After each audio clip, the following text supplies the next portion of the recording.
موضوع الدرس في فضيلة الحج وذكر المشاعر المقدسة في الوعظ والإرشاد. الحمد لله الحمد لله وكفى، والصلاة والسلام على خاتم الأنبياء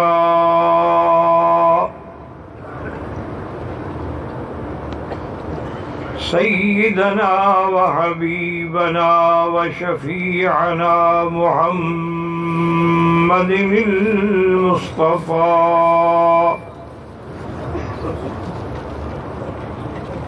وعلى آله المجتبى وأصحابه النجبى.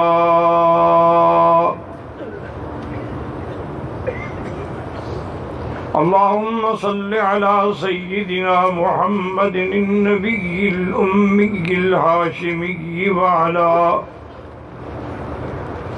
وعلى آله وأصحابه نجوم الهدى.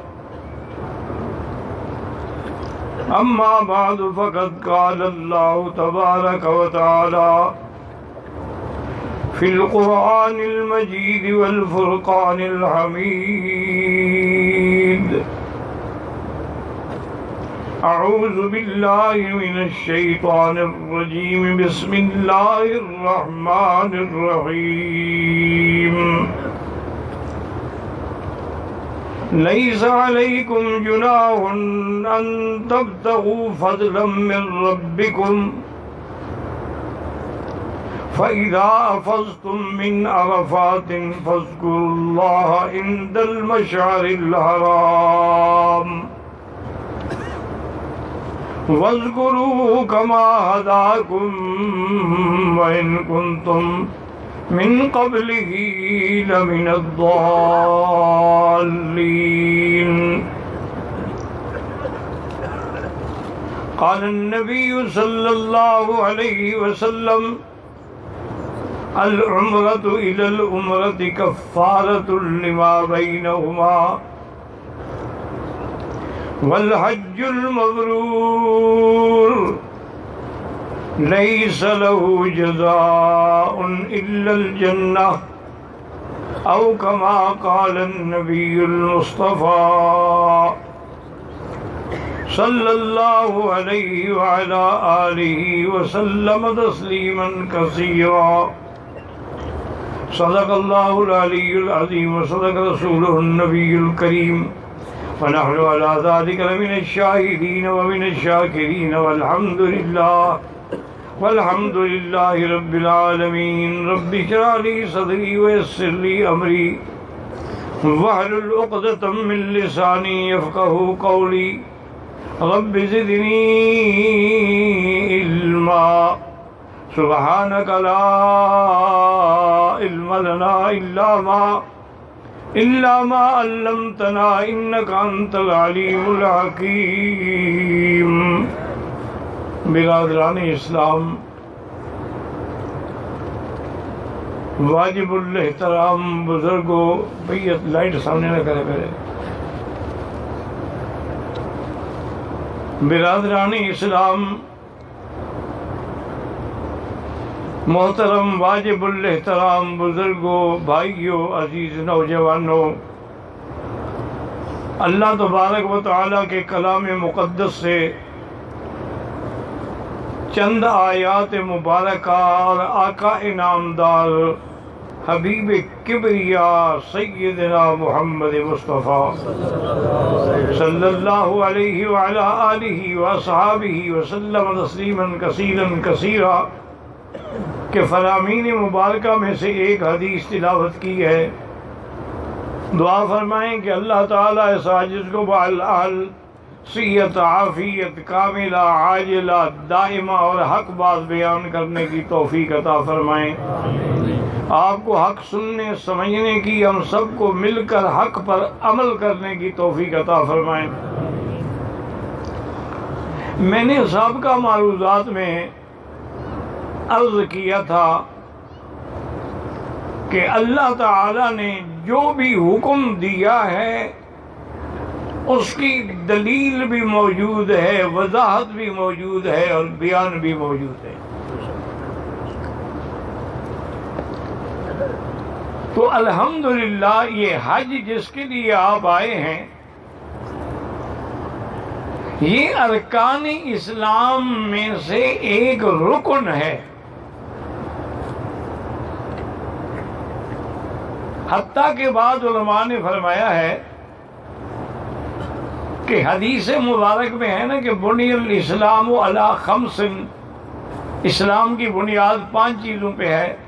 شہادت اللہ الہ الا اللہ ایک، ان محمد رسول اللہ، اقام الصلاۃ، ایتاء الزکوٰۃ، صوم رمضان و حج البیت، یہ 5 ارکان ہیں۔ لیکن آیت تکمیل اور تتمیم اتمام نعمت جو ہے وہ حج میں اتری ہے، الیوم اکملت لکم دینکم۔ تو اس لیے علماء نے استدلال کیا ہے کہ معنی یہ ہے کہ جو حج نہیں کرتا گویا کہ وہ اکمال دین سے محروم ہے، دین مکمل ہی تب ہوگا جب وہ حج کرے گا۔ اب یہ اللہ کا کرم ہے کہ حج زندگی میں ایک دفعہ فرض ہے، اور وہ بھی صاحب استطاعت لوگوں کے لیے فرض ہے۔ اب اچھی طرح سننے میں جلدی کوشش کروں گا کہ حج کی باتیں ایک ہی درس میں ہو جائیں کہ حج کے لیے پہلی شرط جو ہے وہ یہ ہے کہ مسلمان ہو، دوسری شرط یہ ہے کہ وہ عاقل ہو، مجنون یا پاگل نہ ہو، تیسری شرط یہ ہے کہ وہ بالغ ہو، چوتھی شرط یہ ہے کہ اس کے پاس آنے جانے کا اور اپنے اہل و عیال کے نفقے کا خرچے کی طاقت ہو۔ اگر ایک چیز بھی نہ ہو تو پھر اس کے لیے حج فرض نہیں ہوگا، اور اگر وہ عورت ہے صاحب استطاعت بھی ہے تو اس کے لیے شرط ہے کہ محرم ہو، وہ بغیر محرم کے حج نہیں کر سکتی۔ اور محرم کی موٹی بات یاد رکھے، محرم کس کو کہتے ہیں؟ جس سے نکاح حرام ہو، یعنی بیٹا ہے، بھائی ہے، بھانجا ہے، جس سے نکاح حرام ہے وہ محرم ہے۔ اب زندگی میں اللہ نے حج ایک دفعہ فرض فرما دیا، اس کے بعد اگر اللہ توفیق دے تو حج نفل ہوں گے۔ اب الحمدللہ چونکہ آپ لوگ یہاں آ چکے ہیں تو اب انشاءاللہ 8 تاریخ کو ہم سب نے احرام باندھنا ہے۔ سنت کے مطابق یہی ہے کہ احرام سے پہلے غسل کریں اور بدن کو خوشبو لگائیں، کپڑے کو نہیں، اور 2 چادریں باندھ کے سر پہ کپڑا ڈال کے 2 رکعت سنت الاحرام کی نیت سے پڑھیں۔ پہلی رکعت میں قل یا ایھا الکافرون اور دوسری میں قل اللہ احد، ورنہ جو بھی سورت آتی ہو وہ پڑھ لیں۔ نماز پڑھ کے سر سے کپڑا اتار دیں۔ اصل نیت تو دل میں ہے لیکن زبان سے بھی کہے لبیک بحجۃ، یا اللہ میرا حج آسان فرما دے، اور تلبیت کم از کم 3 دفعہ پڑھے، لبیک اللہم لبیک لبیک لا شریک لک لبیک ان الحمد والنعمت لک والملک لا شریک لک، کم از کم 3 دفعہ، اور زور سے پڑھے۔ جو مرد ہے، عورت ہے تو ایسا پڑھے۔ اب آپ کو انشاءاللہ العزیز اگر کوئی عورت حیض کے ساتھ ہے وہ بھی غسل کر لے، نماز نہ پڑھے، نفل نہ پڑھے، نیت کرے، لبیک پڑھے، سب کچھ کرے، یعنی وہ ہر عمل حج کا کر سکتی ہے ما سوا نماز اور طواف کے۔ یعنی حیض والی عورت ہے یہی اللہ کی حکمت ہے نا کہ اللہ نے اگر حج کعبے کے اندر رکھا ہوتا تو حیض والی عورت کیسے آتی؟ یہ اس کا کتنا بڑا احسان ہے کہ سارے کام باہر میدان میں ہے، مینا ہے، مزدلفہ ہے، عرفات ہے، وہاں حیض والی عورت بھی جا سکتی ہے اور پاک بھی جا سکتی ہے۔ لہذا حیض کی حالت میں عورت مینا بھی جا سکتی ہے، عرفات بھی، مزدلفہ بھی، کنکریاں بھی، قربانی بھی، بال بھی کٹا کے احرام سے فارغ ہو جائے گی، نماز اور طواف نہیں کرے گی جب تک کہ پاک نہ ہو۔ 8 کو انشاءاللہ ثم انشاءاللہ سنت یہ ہے کہ ظہر سے پہلے مینا پہنچ جائیں اور 5 نمازیں جو ہے وہ مینا میں ادا کریں۔ کوشش کریں کہ مسجد خیف میں بھی کوئی ایک آدھی نماز مل جائے، چونکہ وہ ایک بہت بڑی جگہ ہے جہاں 70 انبیاء نے نماز پڑھی ہے، اور یہی وہ مسجد خیف ہے کہ جس میں حضرت مالک ابن دینار جو اللہ کے اولیاء میں بڑے ولی گزرے ہیں، وہ فرماتے ہیں کہ میری آنکھ لگ گئی تہجد کے وقت، میں نے خواب میں دیکھا کہ 2 فرشتے کھڑے ہیں آپس میں بات کر رہے ہیں کہ اس دفعہ بھائی کتنے حاجی ہیں؟ تو دوسرے نے کہا جی 6 لاکھ ہیں۔ اس نے کہا اچھا ان میں صحیح حاجی کتنے ہیں اور کن کا حج جو ہے وہ قبول ہوا ہے؟ انہوں نے کہا صرف 6 آدمیوں کا حج قبول ہوا ہے۔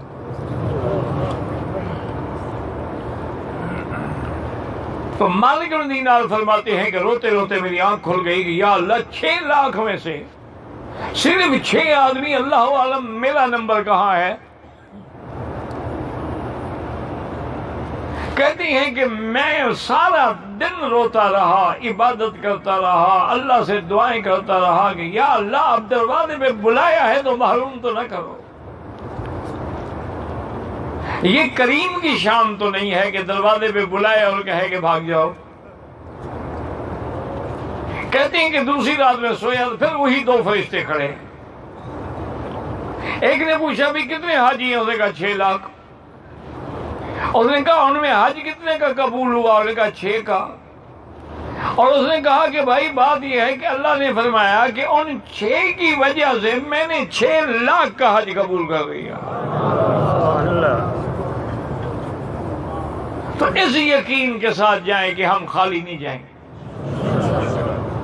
اگر ہمیں خالی جانا ہوتا تو گھر آنے ہی نہ دیتے۔ ہم گندے ہیں، برے ہیں، گناہ گار ہیں، خطا کار ہیں، سیاہ کار ہیں، ساری زندگی گناہوں میں گزری ہے، لیکن اس کا کرم ہے نا کہ اس نے بلا لیا ہے۔ اب جناب 5 نمازیں مینا میں پڑھنی ہیں، لیکن کوئی پہلے پہنچ جائے تو کوئی حرج نہیں، اور کوئی بعد میں پہنچے تو کوئی حرج نہیں۔ سنت یہ ہے کہ ظہر سے پہلے پہنچے، اور وہ سنت پر عمل پیدل والے کر سکتے ہیں، بسوں والے نہیں کر سکتے، کیونکہ بسوں کے قافلے جو ہیں وہ تو 7 تاریخ کو روانہ ہو جائیں گے۔ اب 5 نمازیں ظہر، عصر، مغرب، عشاء اور فجر۔ فجر کی نماز پڑھ کے جب سورج نکلے، سنت یہ ہے کہ جب تھوڑی تھوڑی دھوپ پھیلنے لگے تو آپ عرفات کی طرف چل پڑیں۔ عرفات کی حدود کے باقاعدہ بورڈ لگے ہوئے ہیں،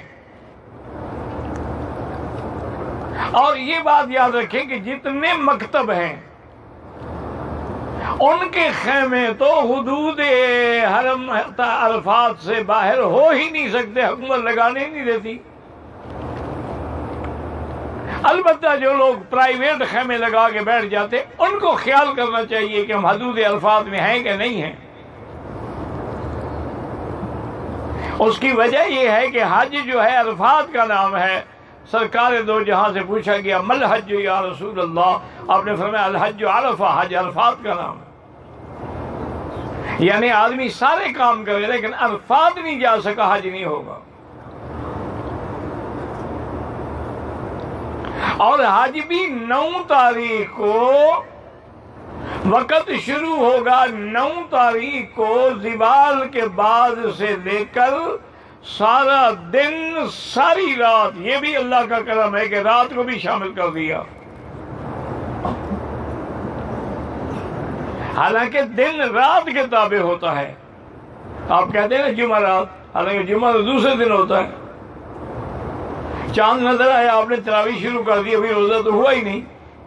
لیکن عرفات میں اللہ نے اس رات کو دن کے تابع کر دیا ہے کہ اگر کوئی آدمی احرام باندھ کے نیت کر کے لبیک پڑھتے ہوئے آدھی رات کو صبح صادق سے پہلے پہلے عرفات 5 منٹ کے لیے بھی آ جائے تو حاجی ہو جائے گا.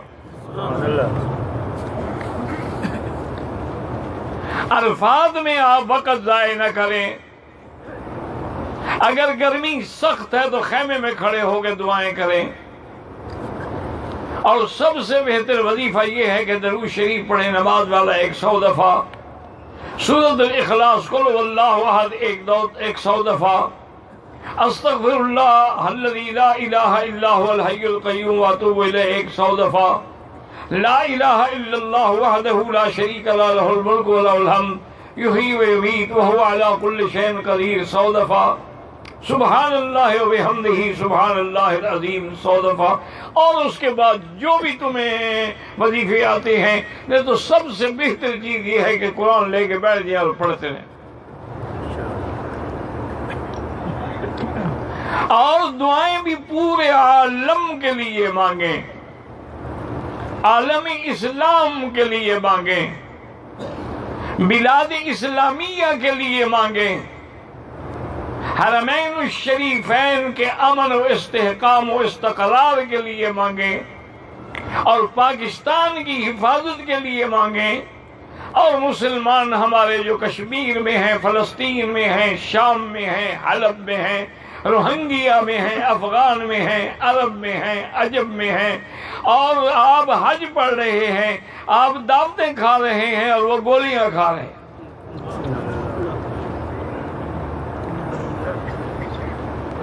روزانہ ہاتھوں پہ اپنے بچوں کو اٹھا کے لاشیں اٹھا کے پھر رہے ہیں. ان کے لیے دعائیں کریں کہ یا اللہ ہم مستضعفین ہیں، ہم بے بس ہو چکے ہیں، عالم اسلام مردہ ہو گیا ہے، اسلامی لوگوں کے اندر وہ قوت جہاد ختم ہو گئی ہے. اپنی رحمت سے اپنے دین اسلام کی لاج رکھتے ہوئے ان کی حفاظت فرما دے، اور ان کے دشمنوں پر اپنی طرف سے قہر مسلط کر دے. ہم تو کچھ بھی نہیں کر سکتے نا جی. کافروں کے ملک کا کتا بھی مر جائے تو بدلہ لیتے ہیں، ہمارے تو بندے بھی مر جائے تو ہم بول بھی نہیں سکتے. آپ دعائیں کریں اور سارا دن دعاؤں میں گزار دیں. مغرب جب ہو جائے، سورج نکلنے کے بعد، ڈوبنے کے بعد وہاں سے آپ چلیں. اگر کوئی غلطی سے سورج ڈوبنے سے پہلے الفاظ سے نکل گیا تو فوراً واپس آ جائے. اب آپ چلیں گے مزدلفہ کے لیے. جتنی بھی دیر ہو جائے آپ مزدلفہ میں پہنچیں. اب یہاں دونوں نمازیں جمع ہوگی ہر امام کے نزدیک. ایک اذان ہوگی، ایک تکبیر ہوگی.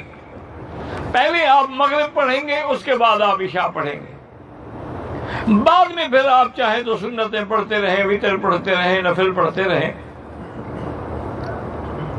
اور یہ مزدلفہ جو ہے اس کی رات علماء نے لکھا ہے کہ یہ بھی اتنی شان والی ہے جیسے لیلۃ القدر کی رات ہوتی ہے. اور یہ مزدلفہ یہاں کا مقام ہے کہ جہاں صبح کی نماز کے بعد میرے آقا سرکار دو جہاں رحمت دو عالم صلی اللہ علیہ وسلم آپ مسکرا رہے ہیں. حضرت صدیق حاضر ہوئے رضی اللہ عنہ کا اضحک اللہ سنک یا رسول اللہ. حضور آپ کو ہمیشہ اللہ مسکراتے ہوئے رکھے. بات کیا ہے؟ فرمایا کہ ابو بکر میری دعائیں جو عرفات میں منظور نہیں ہوئی تھی وہ مزدلفہ میں منظور ہو گئی. تو مزدلفہ اتنا بڑا مقام، آپ نے رات وہیں گزارنی ہے. مبیت مزدلفہ جو ہے وہ واجب ہے. ہاں اگر کسی کے ساتھ عورتیں ہیں، بیمار ہیں، معذور ہیں، ان کو اجازت ہے کہ 2 نمازیں پڑھ کے مغرب کے بعد 12 بجے رات کے بعد مینا کی طرف چل پڑیں. ورنہ تندرست آدمی اگر مزدلفہ میں رات نہیں گزارے گا اور وقوف کے وقت میں نہیں ہوگا تو دم پڑ جائے گی. اور وقوف کا وقت جو ہے وہ رات نہیں ہے بلکہ صبح صادق سے لے کر سورج نکلنے تک ہے.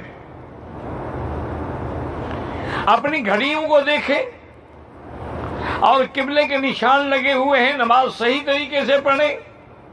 اور آج کل تو یہ جو حرم شریف کی کلاک لگی ہے، بڑی گھڑی لگی ہوئی ہے، یہ آپ مزدلفہ سے مینا سے ہر جگہ دیکھ کے صحیح سمت کا اندازہ کر سکتے ہیں.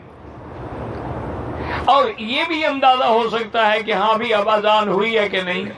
کیونکہ بعض معلم حضرات جو ہے نا مکتب والے، وہ شرارت کرتے ہیں، آدھی رات کو اذان دے دی کہ حاجی صاحب صبح ہو گئی، نماز پڑھو، چلو مینا چلو. ان کی باتوں میں نہ آنا ورنہ آپ کا حج خراب ہوگا. وہ تو کہتے ہیں نا جان چھوٹے. آپ نے رات مزدلفہ میں گزارنی ہے اور صبح کی نماز بھی مزدلفہ میں پڑھنی ہے. اس کے بعد کھڑے ہو کے دعا کریں، یہ وقوف ہے. اب آپ مینا کی طرف چل پڑے. مینا میں آنے کے بعد آج 10 کا دن ہے، اور یہ بھی یاد رکھیں کہ مزدلفہ کی رات میرے آقا نے تہجد نہیں پڑھی، ورنہ آپ کبھی بھی تہجد نہیں چھوڑتے تھے. تہجد نہیں پڑھی، سو گئے. وجہ کیا تھی؟ امت پہ بھی مہربانی کی کہ 10 تاریخ کو انہوں نے بہت کام کرنے ہیں، لہذا آرام بھی کر رہے ہیں. ورنہ حضور پاک اگر تہجد پڑھتے تب بھی پڑھ سکتے تھے. اللہ نے ان کو قوت دی تھی، طاقت دی تھی، لیکن آپ نے آرام فرمایا. تو مزدلفہ میں تھوڑا سا لیٹ جانا جو ہے وہ بھی سنت ہے. کوشش کریں کہ سر پہ کپڑا نہ پڑے، منہ پہ کپڑا نہ پڑے. باقی بدن پہ کپڑا پڑ جائے تو کوئی حرج نہیں ہے. آپ 10 تاریخ کو مینا میں پہنچنے کے بعد پہلا کام یہ ہے کہ جمرۃ العقبہ، بڑے شیطان پہ 10 کنکریاں مارنی ہیں، 7 کنکریاں مارنی ہیں، یاد رکھیں. اور بڑے شیطان کی نشانی کیا لکھا ہوا ہے؟ بڑا شیطان جمرۃ العقبہ. اور مینا سے آئیں نا جو آخر میں ہے وہ بڑا جمرہ ہے. مکے سے جائیں تو جو پہلے آئے گا وہ بڑا جمرہ ہے. اس پہ 7 کنکریاں مارنی ہیں، اور کنکری اتنا قریب کھڑے ہو کے مارے کہ وہ اس گول دائرے کے اندر جا پڑے. اور جب کنکری مارے تو بسم اللہ اللہ اکبر وللہ الحمد رغما للشیطان ورضا للرحمن. کیا مانا؟ اللہ تیری رضا کے لیے اور شیطان کی ذلت کے لیے تیرے حکم پہ میں کنکریاں مار رہا ہوں. پہلا کام یہ ہے کہ 7 کنکریاں ماریں. اور یہ بھی مسئلہ سمجھ لیں کہ عورتیں کہہ دیتی ہیں نا کہ جاؤ جی میری بھی کنکریاں مار دینا. یہ حاجی کہہ دیتی ہیں یار تم جوان آدمی ہو، میری بالکل ناجائز ہے جب تک خود نہیں مارو گے ورنہ دم پڑ جائے گی. اگر کمزور ہے، بیمار ہے، سارا دن کنکری مارنا جائز ہے، حتیٰ کہ رات کو بھی جائز ہے. تو پھر جلد بازی کی کیا ضرورت ہے؟ عورتیں بھی کنکری خود ماریں گی. صرف اس کو اجازت ہے جو مرد یا عورت کھڑے ہو کر نماز نہ پڑھ سکے وہ وکیل بنا سکتا ہے. ورنہ بالکل ہر مرد، ہر عورت جو ہے، ہر جوان بوڑھا اپنی کنکریاں خود مارے، اور نشانہ لگانے کی ضرورت نہیں، بس کنکری اندر جا پڑے اور 2-4 کنکریاں زیادہ لے لیں، کوئی گر جاتی ہے، کوئی نہیں پہنچی، اس کے بدلے میں اور مار دیں۔ کنکری مارنے کے بعد دوسرا کام یہ ہے کہ قربانی کرے۔ یہ حج تمتع اور حج قران والوں کے لیے بکری جو ہے واجب ہے۔ اس کا بہتر طریقہ یہ ہے کہ 2 نوجوانوں کو منتخب کر کے وکیل بنا دیں، وہ 8-10 حاجیوں کے پیسے لے کے جائیں اور قربانی کر کے آ جائیں۔ قربانی مکے میں بھی کریں تو جائز ہے، مینا میں بھی کریں تو جائز ہے، مزدلفہ میں بھی کریں تو جائز ہے، یعنی حد حرم کے اندر ہو۔ باقی جن لوگوں نے بینک کو دیا ہوا ہے یا کسی کمپنی کو دیا ہوا ہے، اس کے بارے میں میں کچھ نہیں کہہ سکتا، اللہ عالم وہ کب کریں گے۔ بہرحال وہ سنت کے تو خلاف ہے۔ سنت تو یہ ہے نا کہ ہر آدمی اپنی بکری خود ذبح کرے یا اپنے سامنے کم از کم ذبح کرائے، لیکن اللہ پاک چاہے تو باقی ائمہ کے نزدیک ترتیب واجب نہیں ہے، بس اللہ قبول فرما لے۔ اب کسی کے پاس پیسے ہی نہیں ہے تو کیا کرے گا؟ ورنہ افضل یہی ہے کہ پہلے کنکری مارنی ہے، پھر قربانی کرنی ہے، پھر سر منڈانا ہے، اور افضل یہی ہے کہ سر پہ اس طرح پھروائے۔ حضور پاک نے اس طرح پھرانے والوں کے لیے 3 دفعہ دعا کی ہے۔ یہ درود شریف نہیں پڑھے گا، سوال ہی پیدا نہیں ہوتا۔ کچھ کر لو، حاجی کی زبان پہ نہ درود، یقین کریں کہ ان دنوں میں محلے جو تھے نا جی، وہ لبیک سے گونجتے تھے، اب آواز ہی نہیں آتی۔ وجہ کیا ہے کہ لوگ ایک روٹین پہ آئے ہوئے ہیں کہ چلو یار حج کر لیتے ہیں۔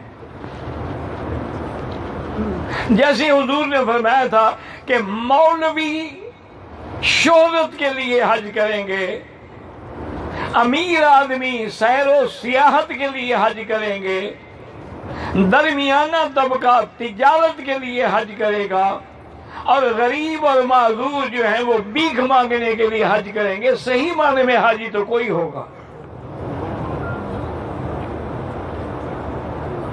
اب آپ خود ٹھنڈے دل سے دیکھ رہے ہیں، کوئی مسئلہ میں ہے، کوئی عزیزیہ میں ہے، کسی بھی محلے میں ہے، وہی بیٹھے ہوئے ہیں، تکلیف ہوتی ہے، ہم کیسے جائیں؟ یہ تو ابھی شکر ہے کہ بسیں لے آتی ہیں، ورنہ جب بسیں رک جائیں گی اس کے بعد تو ان کا آنا ہمیشہ کے لیے نعوذ باللہ بند ہو گیا نا۔ حالانکہ عزیزیہ سے بندہ پیدل آئے تو آدھے گھنٹے میں آ سکتا ہے، کیونکہ یہ بسوں کا سفر تو ذرا لمبا ہے نا، سیدھا نکلیں گے تو آدھے گھنٹہ پونے گھنٹے کا سفر ہے، اور اگر آدھا گھنٹہ آدمی چلتا رہے اور پڑھتا رہے، درود شریف پڑھتا رہے، کتنی پڑھ لے گا؟ تو بہرحال پہلا کام کیا ہے؟ کنکری۔ دوسرا کیا ہے؟ ہاں جی، اور یار بولتے رہو، بھول نہ جائے۔ پہلا کام کیا کرنا ہے، اور دوسرا کام، اور تیسرا کام سر پہ اس طرح پھروائیں۔ اگر کسی کے بال ہے مشین پھرائے وہ بھی جائز ہے، کٹوائے وہ بھی جائز ہے، لیکن میری بیٹیاں اور بہنیں یاد رکھیں کہ اپنے سارے بالوں کو اکٹھا کر کے پیچھے تک لے جائیں، جہاں انتہا ہو وہاں سے ایک پور بال کاٹیں تاکہ سارے بالوں کے سرے کٹ جائیں۔ یہ لٹ پکڑ کے کاٹنا جو ہے وہ جائز نہیں ہے۔ اگر عمرے میں 2 عورتیں ہیں یا مرد ہیں، طواف کر چکے، صفا دوڑ کے ایک دوسرے کے بال کاٹ سکتے ہیں۔ اسی طرح حج میں اگر دونوں کی کنکریاں لگ گئی ہیں، قربانی ہو گئی ہے، تو دونوں عورتیں ایک دوسرے کے بال کاٹ سکتی ہیں۔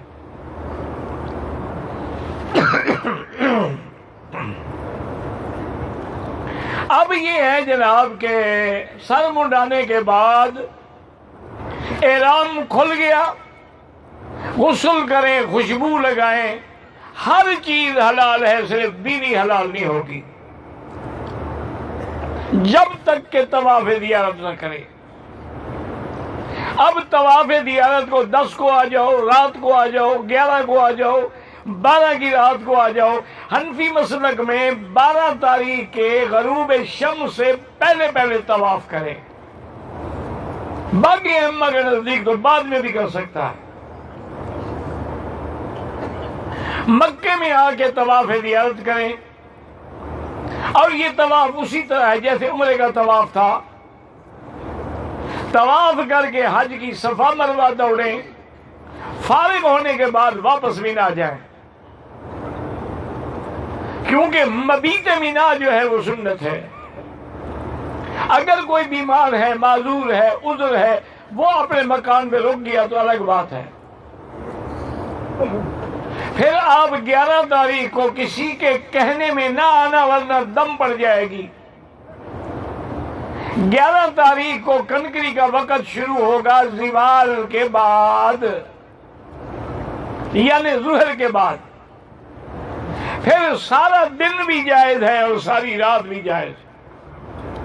تو کیا ضرورت ہے دھکے کھانے کی؟ اور خاص طور پہ عورتیں رات کو لے جائیں کنکریاں مارنے، پھر مینا میں رہیں۔ 12 تاریخ کو بھی آپ نے وقت شروع ہوگا زوال کے بعد، لیکن 10 تاریخ کو آپ نے صرف جمرۃ العقبہ پہ کنکری مارنی ہے۔